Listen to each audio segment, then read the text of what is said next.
نن به مونږه د سرکولر موشن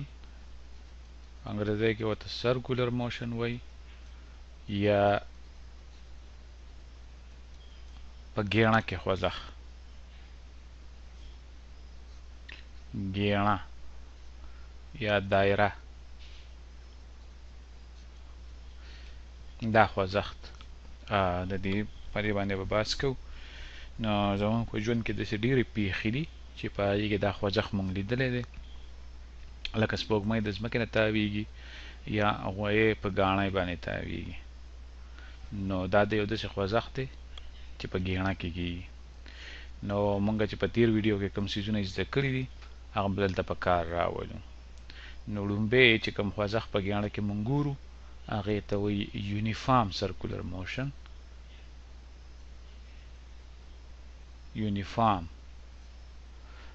یونیفارم ورته په دې وایي چې یو شی په ګیڼه کې تاویږي او نه تیزیږي او نه په مزه کېږي نو دغې ته وایي یونیفارم سرکولر موشن یعنی د هغه رفتار کانسټنټ وي ټاکلی نو تاسو ته پته ده چې په کوم رفتار نه تیزیږي او نه په مزه کېږي خو د رفتار مخه بدلیږي یعنی که د یو څیز رفتار د ګس نښې لاسته دی او د نه تیزیږي او نه په مزه کېږي خو د رفتار مخه بدلیږي نو بیا مونږ وایو د اکسلریشن دغه رفتار ته بیخي په ترس دی نو د دې رفتار مخه به په دې اړخ کې بدلیږي په لاندې پلو ځکه چې اکسلریشن په لاندې پلو نو راځئ چې اوس دې دایرې ته د دایرې د خوځښت ته یا د ګیڼۍ ته وګورو او په دې کې وګورو چې د دې غونډاري دا د سپوږمۍ هم کیدی شي د ځمکې نه چاپېره او دا غوی هم کیدی شي په ګاڼۍ کې هر شی چې دی خو دی دلته مونږه د یو غونډاري په شکل کې دغه کړی دی په تصویر کې ښودلی دی نو د وخت په هره لحظه باندې دا غونډارې د ده شناخت کېږي چې په دې لاره لاړ شي خو څه شي مجبوره کړی دی چې د ده د رفتار اړخ بدلیږي دلته رفتار په دې مخه دی نو د رفتار مخې هر وخت بدلیږي د دې مطلب دا شو چې که په دې شي کې اکسلریشن دی نو هغه اکسلریشن خامخا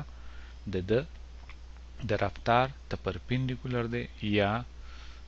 د رفتار سره بیخي په ترس دی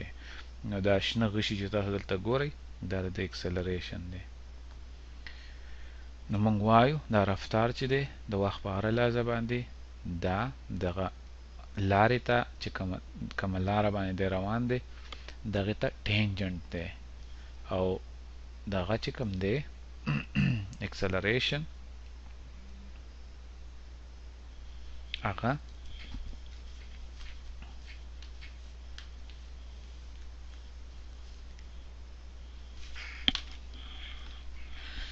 او اکسلریشن دغه ته پرپینډیکولر دی نو چې پرپینډیکولر شو نو دا بیخي د دایرې د منځ پلو شو یا د سنټر پلو شو نو اوس که مونږه د وکترو جمع مونږه زده کړې ده او د هغې یو بل نه لرې کول یا سبټراکشن مې زده کړی منفي کول نو راځئ چې وګورو چې د ده ویلاسټي د وخت پر یوه لحظه باندې V1 ده او بله لحظه باندې V2 ده راځئ چې د دغه دواړو فرق وګورو ځکه چې مونږ ته پته ده چې اکسلریشن نور هیڅ نه دي خو په ویلاسټۍ کې بدلون دی او بیا د وخت په هغه لحظه باندې وویشو په کومه لحظه کې دغه بدلون راغلی دی نو اوس راځئ چې دا دوه ویګان راواخلو او د یو بل سره وګورو چې د دې دواړو فرق څومره دی نو موږ ته پته ده چې که دا 10 میټره په یو سکند کې رفتار دی نو دا هم 10 میټره په یو سکند کې رفتار دی ځکه چې موږ ویلي چې نه تیزیږي او نه په مزه کېږي نو فرق پکې ولې راغی فرق پکې ځکه راغی چې مخه بدل شوی ده دا رفتار د وخت په دې لحظه باندې په دغه اړخ کې دی او دا رفتار د وخت په دې لحظه کې په دغه بل اړخ کې دی نو دواړو کې فرق راغلی دی نو د دواړو چې یو بل نه موږ لرې کړو یعنې V2 نه V1 لرې کړو نو دا به موږ سره په رفتار کې بدلون راشي او بیا به په ټایم وویشو او دغه به اکسلریشن شي. نو راځئ چې دغه دوه ویلاسټیانې د یو بل سره نه لرې کو. د لرې کولو طریقه دا ده چې دغه دویمه ویلاسټي به مونږه د لومبۍ ته رانږدې کو او په هغه اړخ کې به یې راکاږو کوم اړخ کې چې دا ده، نو دواړه به دلته لکۍ په لکۍ کېږدو. نو دغه V2 شو. د هغه ځای نه ما دلته راوستو صرف د دې لپاره چې د دواړو فرق معلوم کړم. نو د دواړو فرق یا ډلټا وي یو داسې ویکټر دی چې د لومبي د څوکې نه تر د اخیری د څوکې پورې دی، یعنی ډلټا وي دا ویکټر دی کوم چې د دواړو فرق دی. ځکه چې V1 سره موږ ډلټا وي جمع کو نو موږ سره ته V2 راځي. نو تاسو ګورئ چې دغه وی په دغه کو زه په ډلټا ټي باندې وویشم نو اکسلریشن به تی جوړ شي، یعنی دغه ډلټا وی برابر دی د اکسلریشن ځله ډلټا ټي. نو د ډلټا وی چې کوم ډایرکشن دی دلته هغه د اکسلریشن ډایرکشن هم دی. نو تاسو ګورئ چې ډلټا وی د دایرې د منځ پلو دی. دا خو د ویکټرو په جمع یا منفي په طریقه باندې موږ دا خبره معلومه کړه، او زمونږ په هغه تیر ویډیو کې چې کوم حساب کتاب مونږ کړی وو، کوم څیزونه مونږ معلوم کړي وو، کومې خبرې مونږ کړې وې چې که رفتار شمیره نه بدلیږي او صرف مخې بدلیږي نو په هغه وخت کې به اکسلریشن همیشه د ولاسټي ته پرپینډیکولري. نو په دایره کې به کله چې یونیفارم سرکولر موشن یونیفارم سرکولر موشن چې اوار سرکولر موشن پای کې نه یو شی تیزیږي نه په مزه کیږي او د رفتار مخې بدلیږي. نو خامخا دغه خو ښکاره خبره ده چې په دایره کې یو شی تاویږي نو د رفتار مخې په هر پوینټ باندې د وخت په هر لحظه باندې بدلیږي. نو دا خو موږ دغه تیر ویډیو په ذریعه باندې دا خبره ځان ته پاکه کړه. خو راځئ چې اوس د میتھمیټکس په ژبه باندې کاره کاره دا څنګه موږ معلومو. نو تاسو داسې وګڼئ چې دا یو ډاټ چې دلته کوم دی دا سپوږمۍ ده، د ځمکې نه تاویږي، ځمکه دلته ده، او یا غویی دی په ګاڼۍ باندې تاویږي، او دا کوم ځای نه چې ګاندي را شروع شوی یا غونډان دي دلته. سمه ده؟ هر شی چې دی خو راځئ چې داسې وګڼو چې دی په یو رفتار سره روان دی. نو موږ وایو د ولاسټي د وخت په هره لحظه باندې ټینجنټ ته دغه سرکل ته، او د اکسلریشن د دایرې مرکز پلو دی یا منځ پلو دی. صرف په هغه حالت کې کله چې د په ولاسټي کې صرف مخه بدلیږي او د هغې شمیره نه بدلیږي. تاسو په دې سوچ وکئ چې د مثال په توګه که دی تیزیږي یعنی د ولاسټي شمیره هم بدلیږي نو بیا به د اکسلریشن کم پلوي. نو هغه تیر ویډیو کې تاسو وګورئ چې تاسو څه نتیجې ته رسئ. آیا د اکسلریشن دا مخه به په دې وخت د وخت په دې لحاظه باندې دلته او کنه دا به دلته او منځ پلو به نه. ځکه چې که منځ پلوي نو دا خو بیخي ولاسټي ته پرپینډیکولر ده، بیا د ولاسټي شمیره یا د په ولاسټي په مقدار کې بدلون نه راځي، صرف مخې بدلیږي. نو په دې خبرو باندې تاسو لږ په خپله سوچ وکئ. اوس موږ به صرف هغه کیس ته وګورو په هغې کې چې په هغې کې د ولاسټۍ مخه بدلیږي خو شمیرې نه بدلیږي، کوم چې یونیفارم سرکولر موشن. نو په داسې حالاتو کې موږ وایو چې لا اول شی چې کوم موږ پیدا کول غواړو هغه دا دی چې موږ د دغه خوځښت کوونکي شي زیږې معلوم کړو، یعنی د هغه پوزیشن ویکټر راکاږو r. دا زمونږ یو کوارډینیټ سیستم دی، دا زمونږ x اکسس دی او دغه زمونږ y اکسس دی، او د وخت په یوه لحظه باندې په دې ځای باندې دی د مثال په توګه. نو بیا مونږ وایو چې r د دوو ویکټرو نه جوړ دی، څنګه چې مونږ په تیرو مثالونو کې ویلي د دې ویکټر یوه حصه چې کوم ده هغه په دې پروت اړخ کې ده، دغې ته مونږ x وایو او دې سره i ولیکو یونټ ویکټر چې دا پروت اړخ کې ده، او د دغه ویکټر یوه حصه چې کوم ده هغه بیخي ولاړه حصه ده او دغې ته مونږ وایو y او دغه سره جی ولیکو چې په وای ډایرکشن کې موږ ته وکټر ښیي. نو موږ وایو آر چې دی د پوزیشن دا دوه اړخیزه خوځښت دی د چوکاټ دوه کوارډینیټس دي، یو ایکس او یو وای. یعنی د وخت په اړه اندازه کوو موږ د وښیو چې د څومره په پروت اړخ کې لري دی او څومره په بره باندې لري دی په دې تصویر کې. نو موږ ته د زیږي پوره پته لګي. بیا ویلاسټي څه ته وایي؟ نو هغه به صرف موږ د دې پوزیشن ډیریویټیو واخلو او هغه به شي د ایکس ډیریویټیو او د وای ډیریویټیو، ځکه چې آی یونټ ویکټر په پروت اړخ کې دی او یو ټاکلی ویکټر دی. جے یونټ ویکټر چې کوم دی هغه په دې ولاړ اړخ کې دی او یو ټاکلی ویکټر دی. نو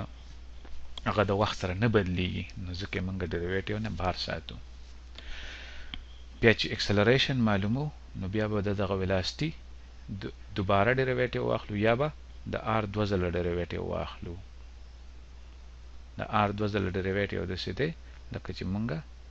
د ویلاسټي ډیریویټیو واخلو، لکه چې ویلاسټي د آر یو ځل ډیریویټیو واخیستی شو. نو دا ایکس او وای دغسې موږ څنګه چې د ویکټرو په حصه کې ویلیو په ویډیو کې چې بعضې وخت کې دا زیات اسانه چې موږ د خپل چوکاټ پیرامیټرز چې کوم دي یا د ویکټر ایسی چې کوم دي په یو بدله ژبه باندې وښیو. نو راځئ چې زه ستاسو ته په دې باندې لږ رښتینولي وکړم چې هغه پولر کوارډینیټس څه ته وایي، یا موږ چې په د ویکټر په دغه کې حصه کې په ویډیوز کې ویلو چې بعضې وخت کې دا پولر کوارډینیټس ډېر د کار شي. یعنی آر چې کوم دی آر ویکټر د موږ لیکلی شو ایکس آی پلس وائی جے، او یا موږ لیکلی شو چې د یوه ایکس حصه ده او یو وائی حصه ده، یو پرته حصه ده یو ولاړه حصه ده. خو دا آر موږ په دې طریقه هم ښودی شو چې موږ وایو چې د آر یو شمیره ده، یعنی د آر اوږدوالی او د څومره ګوټ جوړوي د ایکس سره دا تیټه.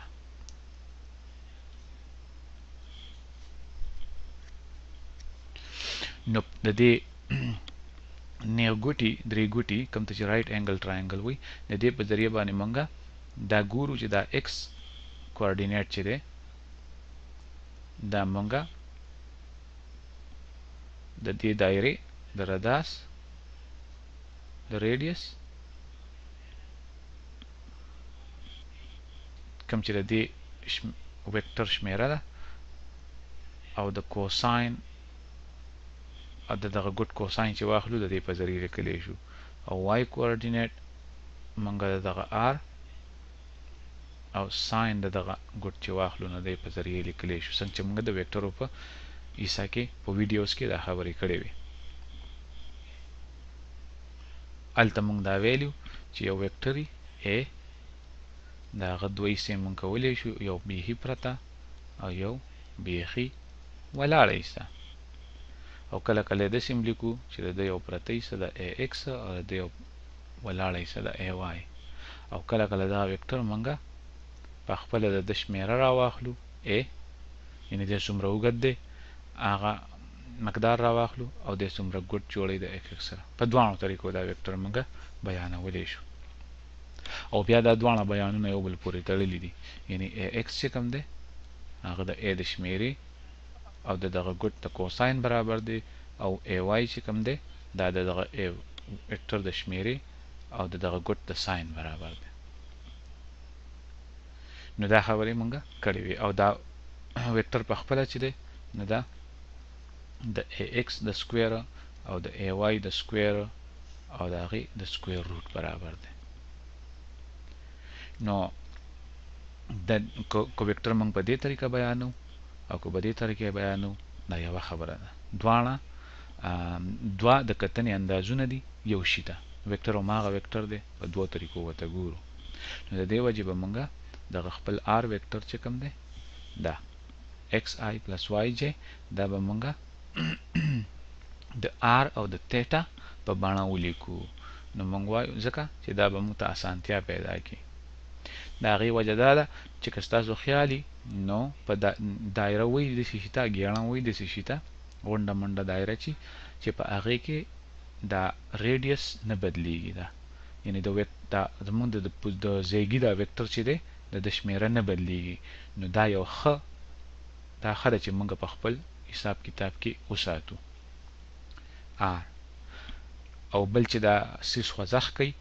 نو مونږ ته به اسانتیا دا پیدا شي چې د خوځښت دوران کې به صرف تیټا بدلیږي. که مونږ دا خوځښت د x او د y په بڼه باندې بیان کو نو بیا x هم بدلیږي او y هم بدلیږي. نو بیا به مونږ د دوو سیزونو ریکارډ ساتل غواړو چې x څومره بدل شو چې د دې ځای نه دې ځای پورې لاړو، نو په x کې څومره بدلون راغی او په y کې څومره بدلون راغی. نو دا خبره لږه ګرانه کي. مونږ به یعنې x یې راوړوکی شو او y د دې ځای نه غټ شو. نو د دوو سیزونو په ځای باندې که مونږ د یو سیز پام وساتو یعنې دغه ګوټ څونه بدلیږي، ځکه چې په دې خوځښت کې خو صرف او صرف دا کېږي چې دغه ګوټ دا انګل بدلیږي. نو د دې سره دا خبره اسانه شي که چېرې دا مونږه دا خوځښت مونږه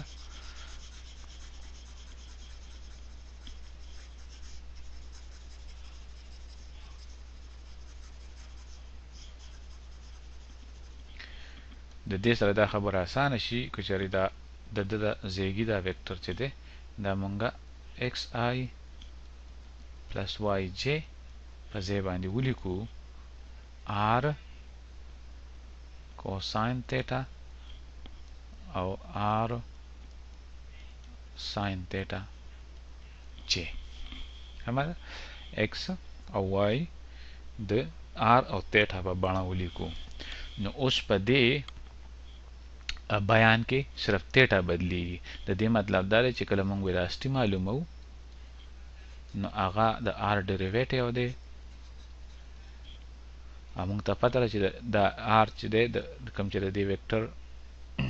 r شمیره ده یا میګنیچیود دی دا نه بدلیږي. نو ډیریویټیو په ده باندې هیڅ عمل نه دی، به د ډیریویټیو نه بار راوځي. نو دا ډیریویټیو به مونږ د څه شي اخلو؟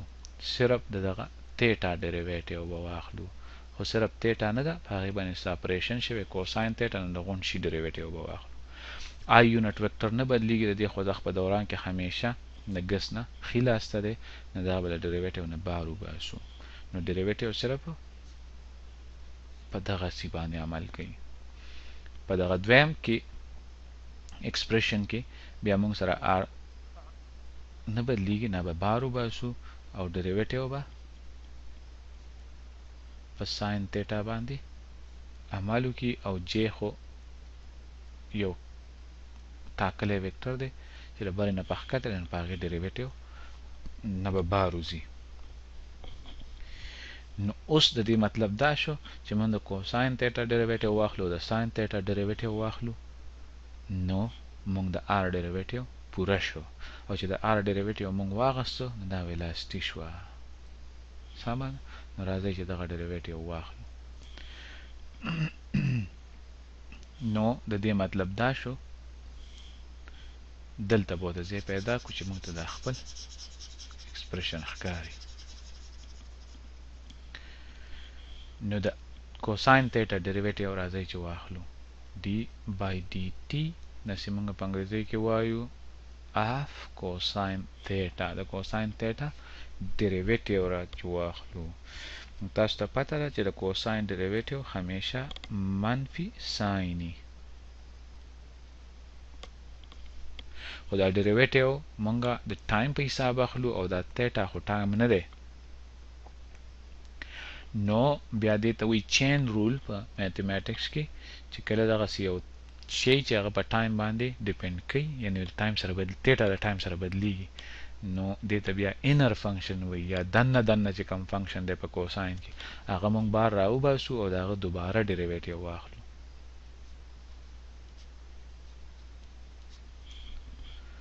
نو د کوساین تیټا ډیریویټیو داسې شو چې کوساین ساین ته بدل شو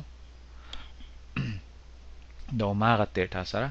او بیا دغه تیټا مونږ بار راویست او د هغې دوباره ډیریویټیو واخیسته. سمه؟ اوس دغه به ډیریویټیو واخلو د ساين تیټا نو تاسو به اندازه لګولي چې که د کوساین ډیریویټیو ساين دی نو د ساين ډیریویټیو به کوساین وي خو لږ فرق دی پکې د کوساین ډیریویټیو منفي ساين دی خو د ساين ډیریویټیو منفي نه دی پلس کوساین دی دلته به زه خپل سی لیک ټیک کړم نو پلس کوساین دی او د تیټا به دوباره ډیریویټیو واخلو